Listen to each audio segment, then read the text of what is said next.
Hi friends, welcome back to the Internet Cafe YouTube channel. இன்னைக்கு நம்ம இந்த வீடியோவில் தமிழ்நாடு ஃபுல்லாமே வந்து பார்த்தீங்கன்னா இருக்கக்கூடிய மாவட்டத்திலேருந்து தாலுகா ஆஃபீஸ்லேருந்து வேலைவாய்ப்பு வந்து அறிவிச்சிருக்காங்க. ஆஃபீஸ் அசிஸ்டண்ட்டு, நைட்டு வாட்ச்மேன் சொல்லிட்டு மல்டிபிள் ஓப்பனிங்ஸ் வந்து கொடுத்துருக்காங்க. இந்த ஜாப்பை பார்த்தா இன்றைக்கி நம்ம பார்க்க போகிறோம். நம்ம சேனலில் வந்து பார்த்தீங்கன்னா நிறைய online jobs, work from home, government job, private job எல்லாமே வந்து பார்த்தீங்கன்னா போஸ்ட் பண்ணிட்டு வரோம். நீங்கள் ஒரு ஜாப் சீக்கராக இருக்கீங்க, ஜாப் சர்ச் பண்ணிட்டு இருக்கக்கூடிய ஒரு கேண்டிடேட்டாக இருக்கீங்க அப்படின்னா நம்ம சேனலில் போய்ட்டு விசிட் பண்ணி பாருங்கள். உங்களுக்கு ஓகே யூஸ்ஃபுல்லாக இருக்குன்னு நினச்சிங்கன்னா சப்போர்ட் பண்ணுங்கள். கண்டிப்பாக வரக்கூடிய ஒவ்வொரு அப்டேட்ஸுமே நீங்கள் வந்து மிஸ் பண்ணாமல் பார்க்கணும் அப்படின்னா சப்ஸ்கிரைப் பண்ணி வச்சுக்கோங்க. பக்கத்தில் இருக்கக்கூடிய பெல் ஐக்கானே கிளிக் பண்ணி வச்சுக்கோங்க. சரி, வாங்க இன்றைக்கி டேரெக்டாக வீடியோக்குள்ளே போகலாம். இன்றைக்கி நம்ம பார்க்க போகிற ஜாப் ஆப்பர்ச்சுனிட்டி வந்து பார்த்திங்கன்னா தமிழக அரசுலேருந்து வந்திருக்கக்கூடிய அதாவது வருவாய்த்துறை தாலுகா ஆஃபீஸ்லேருந்து வந்திருக்கக்கூடிய ஒரு ஜாப் ஆப்பர்ச்சுனிட்டி தான். இந்த ஜாப்புக்கு வந்து யாரெல்லாம் அப்ளை பண்ணலாம் அப்படின்னு சொல்லிட்டு நான் ஸ்டார்டிங்லேயே சொல்லிடுறேன். நீங்கள் 8th வந்து பாஸ் பண்ணிவிட்டு, தமிழ் நல்லா தெரியும் ஆனால் 8th பாஸ் பண்ணிவிட்டு ஜாப் வந்து சர்ச் பண்ணிட்டுருக்கீங்க, கவர்மெண்ட் ஜாப் வந்து சர்ச் பண்ணிட்டுருக்கேன் அப்படின்னு நினைக்கிறவங்க அந்த ஜாப் வந்து பாருங்கள். இந்த நோட்டிஃபிகேஷனை ஃபுல்லாக ரீட் பண்ணுங்கள், தாராளமாக அப்ளை பண்ணலாம். அப்ளை பண்ணுறதுக்கு எந்த ஒரு ஃபீஸும் கிடையாது. ஏஜ் லிமிட் வந்து பார்த்தீங்கன்னா ரொம்பவே வந்து பார்த்தீங்கன்னா காம்படிஷனோட கம்மியாக தான் சொல்லியிருக்காங்க. எக்ஸாமினேஷன் கிடையாது, அப்ளை பண்ணுறதுக்கு ஃபீஸ் கிடையாது, டேரெக்டாக இன்டர்வியூ தான் சொல்லியிருக்காங்க. அப்ளை பண்ணுங்கள், உங்கள் வீட்டுக்கு லெட்டர் வரும், இத்தனை தேதி வந்து இன்டர்வியூ அட்டன் பண்ணுங்கன்னு சொல்லுவாங்க. அந்த இன்டர்வியூவில் நீங்கள் கலக்கக்கூடிய அந்த இது இடத்துல தான் இருக்குது. நீங்கள் செலக்ட் ஆகிட்டீங்க அப்படின்னா இமீடியட்டாக ஜாப் வந்து கன்ஃபார்ம் ஆயிரும். இந்த இடத்துல ஊழல் நடக்கிறது, மற்ற விஷயங்கள்லாம் நடக்கிறதுக்கு வாய்ப்பு எதுவுமே கிடையாது. ஓகேங்களா? இப்போது நோட்டிஃபிகேஷன் நம்ம ஃபுல்லாக வந்து ரீட் பண்ணலாம். இப்போது நம்ம தமிழ்நாட்டில் எந்த மாவட்டத்திலேருந்து வந்திருக்கு அப்படின்னா நாமக்கல் மாவட்டத்திலேருந்து வந்திருக்கு. வருவாய்த்துறையில் காலியாக உள்ள அலுவலக உதவியாளர் இரவு காவலர் பணியில் நிரப்புதல்னு சொல்லிட்டு கொடுத்துருக்காங்க. இது ஆக்சுவலாக வந்து பார்த்தீங்கன்னா ஸ்டார்டிங்கில் இப்போ தான் லாக்டவுன்லாம் வந்து கிளியர் ஆகிருக்குது. நாமக்கல் மாவட்டத்தில் ஸ்டார்ட் பண்ணியிருக்காங்க. அடுத்தடுத்து ஒவ்வொரு மாவட்டத்திலையும் வரும்போது நம்ம வீடியோ பண்ணுவோம். அதனால் எல்லா மாவட்டத்திலையும் நோட்டிஃபிகேஷன் வரணும் அப்படின்னா நம்ம சேனல் நீங்கள் வந்து நோட்டிஃபிகேஷன் வந்து எனபிள் பண்ணி வச்சுக்கோங்க. சப்ஸ்கிரைப் பண்ணிவிட்டு நோட்டிஃபிகேஷன் எனபிள் பண்ணி வச்சுக்கோங்க. வரக்கூடிய எல்லா அப்டேட்ஸுமே நீங்கள் வந்து மிஸ் பண்ணாமல் பார்க்க முடியும். மேபி நீங்கள் இந்த வீடியோவை அதர் டிஸ்ட்ரிக்ட்லேருந்து பார்க்குறீங்க அப்படின்னாலும் இந்த வீடியோ பாருங்கள். ஒரு சில அப்டேட்ஸ்லாம் உங்களுக்கு வந்து இருக்குது. ஓகேங்களா? நீங்கள் எந்த மாவட்டத்திலேருந்து இந்த வீடியோ பார்க்குறீங்கன்னு சொல்லிட்டு கமெண்ட் பண்ணுங்கள். அடுத்த அப்டேட் வரும்போது கண்டிப்பாக உங்களுக்கு டக்குன்னு வீடியோ வந்து வர்றதுக்கு நிறைய சான்ஸ் இருக்குது. நாமக்கல் மாவட்ட ஆட்சியர் அலுவலகம் வருவாய்த்துறையின் கீழ் உள்ள வட்டாட்சியர், கோட்டாட்சியர் மற்றும் மாவட்ட ஆட்சியர் அலுவலகத்தின் கீழ் விவரப்படி அங்கீகரிக்கப்பட்ட சம்பள பட்டியலின்படி உள்ள காலி பணியிடங்களுக்கு நேர்காணல் முறையில் இன சுழற்சியின் அடிப்படையில் பணியாளர்களை நியமனம் செய்ய தகுதி வாய்ந்த விண்ணப்பதாரரிடமிருந்து இந்த விளம்பரத்தின் குறிப்பிட்டுள்ள படிவம் விண்ணப்பங்கள் வரவேற்கப்படுகின்றன அப்படின்னு சொல்லிட்டு மென்ஷன் பண்ணியிருக்காங்க. என்னென்ன போஸ்டிங் வந்து கொடுக்குறாங்க அப்படின்னா அலுவலக உதவியாளர், ஆக்சுவலாக வந்து பார்த்தீங்கன்னா அதாவது வருவாய்த்துறை ரெவன்யூ டிபார்ட்மெண்ட்லேருந்து உங்களுக்கு வந்து ஆஃபீஸ் அசிஸ்டண்ட்டு, பெரிய பெரிய ஆஃபீஸர்லாம் இருப்பாங்க இல்லையா, அவங்களுக்கு வந்து ஒரு அசிஸ்டண்ட்டாக நீங்கள் வந்து ஒர்க் பண்ண போகிறீங்க. ஆஃபீஸ் அசிஸ்டண்ட்டுக்கு வந்து பார்த்தீங்கன்னா காலி பணியிடங்கள் வந்து 11 சொல்லியிருக்காங்க. வேகன்சி வந்து ஒரு 11 வேகன்சி வந்து சொல்லியிருக்காங்க. சம்பளம் மினிமம் ஸ்டார்டிங் சேலரி வந்து பார்த்தீங்கன்னா 15,700 50,000 வரைக்கும் பெர் மந்த்லி இன்கம் உங்களுக்கு வந்து லெவல் 1 வந்து சொல்லியிருக்காங்க. இதுக்கு வந்து உங்களுக்கு எஜுகேஷன் குவாலிஃபிகேஷன் வந்து மினிமம் நீங்கள் வந்து 8ஆம் கிளாஸ் வந்து பாஸ் பண்ணியிருந்தாலே போதும். நீங்கள் தமிழ் வந்து ஒரு பாடமாக எடுத்து படிச்சிருக்கணும். இதுதான் ஒரு கண்டிஷன், வேறு எதுவுமே தேவை கிடையாது. நீங்கள் மெட்ரிகுலேஷன்லாம் படிச்சிருக்குங்கிற அவசியம் கிடையாது. தமிழ் மீடியம் நீங்கள் வந்து படிச்சிருந்தாலே போதும். 8th படிச்சிருந்தாலும் ஓகே, 8th மேலே நீங்கள் என்ன படிச்சிருந்தாலும் ஓகே. கவர்மெண்ட் ஜாப் எனக்கு வேணும் அப்படின்னு நினைக்கிறவங்க இதுக்கு வந்து அப்ளை பண்ணுங்கள். சூப்பரான ஒரு ஜாப் ஆப்பர்ச்சுனிட்டி. என்ன சுழற்சி கம்யூனிட்டி வைஸ் வந்து உங்களுக்கு வந்து வேகன்சி கொடுத்துருக்காங்க. இதில் எல்லா கம்யூனிட்டி கேட்டகரி வைஸுமே கொடுத்துருக்காங்க. ஓகேங்களா? அதனால் இந்த வீடியோ பார்த்து முடிச்சுட்டு நோட்டிஃபிகேஷனாக தயவு செய்து நல்லா ரீட் பண்ணிவிட்டு அதுக்கப்புறம் அப்ளை பண்ணுங்கள். இந்த வீடியோ எண்டில் இந்த ஜாப்புக்கு வந்து எப்படி வந்து ஃபில் பண்ணணும், எப்படி அப்ளை பண்ணணும், எப்படி அனுப்பணும் அப்படிங்கிறது எல்லாமே தெளிவாக ஸ்டெப் பை ஸ்டெப்பாக சொல்லியிருக்கேன். அதனால் ஒரு துளி மிஸ்டேக் இல்லாமல் கவனமாக வந்து அப்ளை பண்ணுங்கள். அப் டு எண்டு வரைக்கும் பாருங்கள். ஓகேங்களா?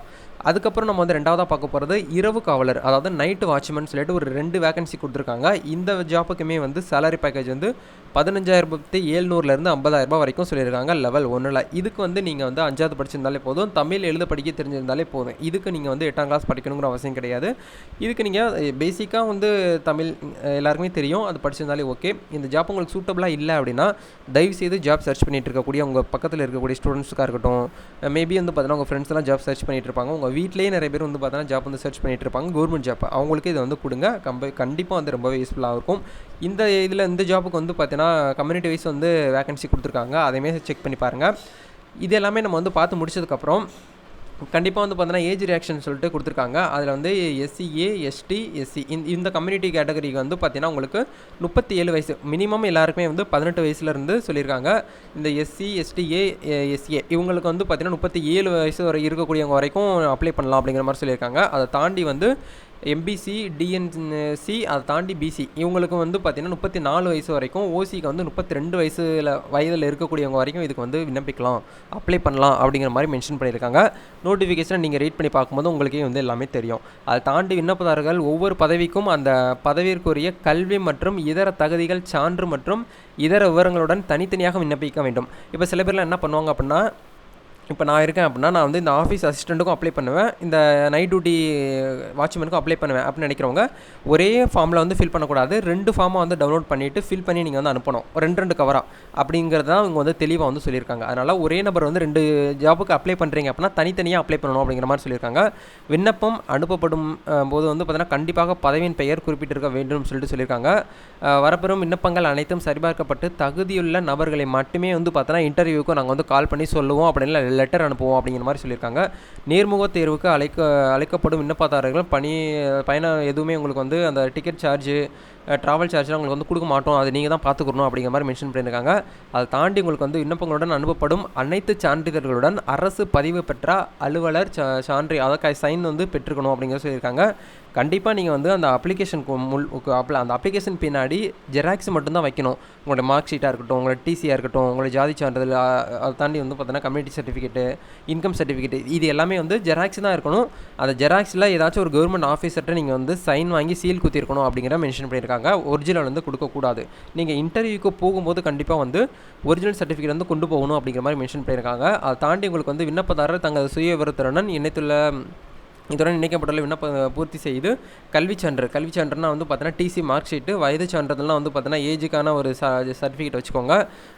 இது பயோடேட்டா உங்களுக்கு இருக்கு இல்லையா, அதை கூட நீங்கள் வந்து வச்சுக்கலாம். இல்லைனா பர்த் சர்டிஃபிகேட் இருந்தாலும் கொடுத்துக்கோங்க, ஒன்றும் பிரச்சனை கிடையாது. ஜாதி சான்றிதழ், அதை தாண்டி முன்னுரிமை சான்று மீன்ஸ் வந்து பார்த்தீங்கன்னா உங்களுக்கு தமிழ் வழியில் நீங்கள் படிச்சிருந்தீங்க அப்படின்னா அந்த சர்டிஃபிகேட் வச்சுக்கோங்க. கண்டிப்பாக உங்களுக்கு வந்து பார்த்தீங்கன்னா எடுக்கிறதுக்கு நிறைய சான்ஸ் இருக்குது. அதை தாண்டி எம்ப்ளாய்மெண்ட்டில் நீங்கள் வந்து ரினியூவல் பண்ணி வச்சுருக்கீங்க அப்படின்னா அதுக்கான ஒரு சர்டிஃபிகேட்டை நீங்கள் வந்து ஜெராக்ஸ் எடுத்து அதையுமே சைன் வாங்கி வச்சுக்கோங்க. அதுக்கப்புறம் குடும்ப அட்டை, அதாவது ஸ்மார்ட் ரேஷன் கார்டை ஒரு ஜெராக்ஸ் எடுத்து வச்சுக்கோங்க. இது எல்லாமே வந்து பின்னாடி வந்து அட்டாச் பண்ணணும். இது எந்த டேட்டுக்குள்ளே பண்ணணும் அப்படின்னா, இப்போ வந்து மார்ச் வந்து இன்றைக்கி தேதி 13 ஆகுது. அடுத்த மாதம் ஏப்ரல் 4ஆம் தேதி, கரெக்டாக ஏப்ரல் 4ஆம் தேதி ஈவினிங் 5:45க்குள்ளே இந்த ஆஃபீஸ்க்கு நீங்கள் போகிற மாதிரி பார்த்துக்கோங்க. மேபி இந்த வீடியோ நீங்கள் நாமக்கல்லில் பார்க்குறீங்க அப்படின்னா நேரடியாகவே நீங்கள் வந்து உங்களுடைய ஊரில் இருக்கக்கூடிய மாவட்ட ஆட்சியர் அலுவலகத்தில் போயிட்டு கொடுக்கலாம். அப்படி இல்லைன்னா நீங்கள் வந்து போஸ்ட் மூலியமாகவும் அனுப்பி வைக்கலாம், அது உங்களுடைய விருப்பம் தான். அதில் என்ன சொல்லியிருக்காங்க அப்படின்னா, மாவட்ட ஆட்சித்தலைவர், வருவாய்த்துறை, பிரிவு, முதல் தளம், மாவட்ட ஆட்சியர் அலுவலகம், நாமக்கல் அப்படிங்கிற இந்த அட்ரஸ்க்கு நீங்கள் வந்து ஃபில் பண்ண சர்டிஃபிகேட்ஸு, அதை தாண்டி வந்து பார்த்தீங்கன்னா அப்ளிகேஷன் ஃபார்ம், இது எல்லாமே நீங்கள் வந்து சென்ட் பண்ணி வைக்கணும். கொரியர் கிடையாது, போஸ்ட்டில் நீங்கள் வந்து அனுப்பி வைக்கணும் அப்படிங்கிற மாதிரி மென்ஷன் பண்ணியிருக்காங்க. இப்போ இது எல்லாமே நோட்டிஃபிகேஷன் நம்ம ரீட் பண்ணி முடிச்சிட்டோம். அதை தாண்டி இப்போ வந்து எப்படி வந்து அப்ளிகேஷன் ஃபார்ம் வந்து ஃபில் பண்ணலாம்னு சொல்லிட்டு பார்க்கலாம். இதுதான் வந்து பார்த்தீங்கன்னா அப்ளிகேஷன் ஃபார்மு. 2 பேருக்குமே சேம் ஃபார்ம் தான். அதாவது ஆஃபீஸ் அசிஸ்டண்ட்டு, நைட் டியூட்டியில் பார்க்கக்கூடிய அந்த வாட்ச்மேன் 2 பேருக்குமே சேம் ஃபார்ம் தான். உங்களுடைய பாஸ்போர்ட் சைஸ் ஃபோட்டோ கேட்குறாங்க. நீங்கள் வந்து பார்த்தீங்கன்னா எந்த மாதிரி வந்து பார்த்தீங்கன்னா வகுப்பை சார்ந்தவர்னு சொல்லி கேட்குறாங்க. நீங்கள் வந்து என்ன படிச்சிருக்கீங்க அப்படின்னு சொல்லி கேட்குறாங்க. இது எல்லாமே ஃபில் பண்ணி முடிச்சதுக்கப்புறம் பேசிக்காக தான் இருக்கும். உங்களுடைய பேர், உங்களுடைய ஃபாதர் நேமு, நீங்கள் வந்து மேரேஜ் ஆகிட்டீங்க அப்படின்னா உங்களுடைய ஹஸ்பண்ட் நேமு, உங்களுடைய ஜெண்டர், நீங்கள் ஆனா பெண்ணான்னு சொல்லி கேட்டிருக்காங்க. இந்த ஜாப்புக்கு வந்து லேடிஸும் அப்ளை பண்ணலாம், ஜென்ஸும் அப்ளை பண்ணலாம். லேடிஸ்க்கு வந்து முன்னுரிமை வந்து கொடுக்குறாங்க. உங்களோட ஏஜ் வந்து பார்த்தீங்கன்னா என்னவா இப்போ இருக்குது அப்படிங்கிறத கேட்குறாங்க. அதை தாண்டி உங்களுடைய அஞ்சல் குறியீடு, பின்கோடு நம்பர் வந்து கேட்குறாங்க. அதை கரெக்டாக ஃபில் பண்ணிவிட்டு உங்களுடைய எஜுகேஷன் குவாலிஃபிகேஷன், உங்களுடைய ஜாதி சான்றிதழ், உட்பிரிவு சொல்லிட்டு கேட்குறாங்க. முன்னுரிமை விவரம், நீங்கள் வந்து ஆதரவற்றவரா, இல்லை ஏதாச்சும் வந்து பார்த்தீங்கன்னா ராணுவத்தில் இருந்தீங்களா, மாற்றுத்திறனாளியா, கலப்புத்திறனுமா, இது எல்லாமே உங்களுக்கு இருக்குது. இல்லை நீங்கள் ஏதாச்சும் ஒரு விஷயத்தில் நீங்கள் வந்து இருக்கீங்க அப்படின்னா அதுக்கான சர்டிஃபிகேட் கண்டிப்பாக கவர்மெண்ட் சைட்லேருந்து நீங்கள் வச்சுருப்பீங்க. அந்த சர்டிஃபிகேட் வந்து நம்பர் வந்து இந்த இடத்துல ஆட் பண்ணி வச்சுக்கோங்க. ஆம்னா ஆம் கொடுங்க, இல்லைனா இல்லைன்னு சொல்லிட்டு கொடுத்துக்கோங்க. அதை தாண்டி வேலை வாய்ப்பில் வந்து நீங்கள் வந்து எம்ப்ளாய்மெண்ட்டில் வந்து பதிவு பண்ணியிருக்கீங்களா அப்படின்னு சொல்லிட்டு கேட்குறாங்க. பதிவு பண்ணியிருந்தீங்க அப்படின்னா அதுக்கான நம்பர் வந்து ஆட் பண்ணிடுங்க. குடும்ப அட்டையின் நகல் இணைக்கும் சொல்லிட்டு கொடுத்துருக்காங்க. இது எல்லாமே நீங்கள் வந்து பார்த்தீங்கன்னா ஆட் பண்ணி முடிச்சதுக்கப்புறம் 5 முதல் 11 வரை இனங்கள், ஆவணங்கள், சான்று நகல் இணைக்கப்பட வேண்டும். அதாவது இந்த இடத்துல 5 இருக்குது பாருங்கள், நல்லா பார்க்கணும். 5லிருந்து 11 வரைக்கும் உங்களுக்கு வந்து சர்டிஃபிகேட்டு பின்னாடி நீங்கள் வந்து அட்டாச் பண்ணணும். இது எல்லாமே வந்து நீங்கள் கொடுத்துருப்பீங்க. அது எல்லாமே பின்னாடி வந்து அட்டாச் பண்ணிவிட்டு இந்த இடத்துல உங்களுடைய சைன் பண்ணிடுங்க. சைன் பண்ணி இடம் வந்து நாமக்கல்னு போடுங்க. டேட் வந்து நீங்கள் எந்த டேட்டில் வந்து இப்போ வந்து 14ஆம் தேதி, இந்த வீடியோவை ஒரு மார்ச் 14ஆம் தேதி பார்க்குறீங்க அப்படின்னா 14ஆம் தேதி ஃபில் பண்ணிக்கோங்க. ஃபில் பண்ணிவிட்டு இதை வந்து அப்படியே மடித்து பின்னாடி வந்து பார்த்தீங்கன்னா இந்த 5லேருந்து 5வது பாயிண்ட்லேருந்து 11வது பாயிண்ட் இருக்கக்கூடிய சர்டிஃபிகேட் எல்லாமே பின்னாடி நீங்கள் வந்து அட்டாச் பண்ணணும். அட்டாச் பண்ணும்போது ஒரு கவர்மெண்ட் ஆஃபீஸர்கிட்ட போயிட்டு நீங்கள் வந்து அவங்களுடைய சைன் வாங்கி சீல் குத்தி பின்னாடி நீங்கள் வந்து அட்டாச் பண்ணணும். ஓகேங்களா? அட்டாச் பண்ணி போஸ்ட் மூலியமாக அனுப்பி வைங்க. அப்படி இல்லைனா இந்த அட்ரஸ்க்கு நீங்கள் நேரில் போயிட்டு கொடுத்தாலும் ஓகே தான். ஓகேங்களா? இந்த அட்ரஸ்க்கு இந்த நோட்டிஃபிகேஷனுடைய லிங்க்ஸ் எல்லாமே நான் வீடியோ கீழே கொடுத்துருக்கேன். அப்ளிகேஷன் ஃபார்ம் லிங்க்கும் கொடுத்துருக்கேன். போய்ட்டு செக் பண்ணி பாருங்கள். கண்டிப்பாக யூஸ்ஃபுல்லாக இருந்துச்சு அப்படின்னா லைக் பண்ணுங்கள். இந்த வீடியோ உங்களோட ஃப்ரெண்ட்ஸுக்கும் ஷேர் பண்ணுங்கள். நெக்ஸ்ட் ஒரு ஜாப் ஆப்பர்ச்சுனிட்டி வரும்போது நான் வீடியோ பண்ணுறேன். அது வரைக்கும் உங்களது விடைபெறுகிறேன். நன்றி, வணக்கம்.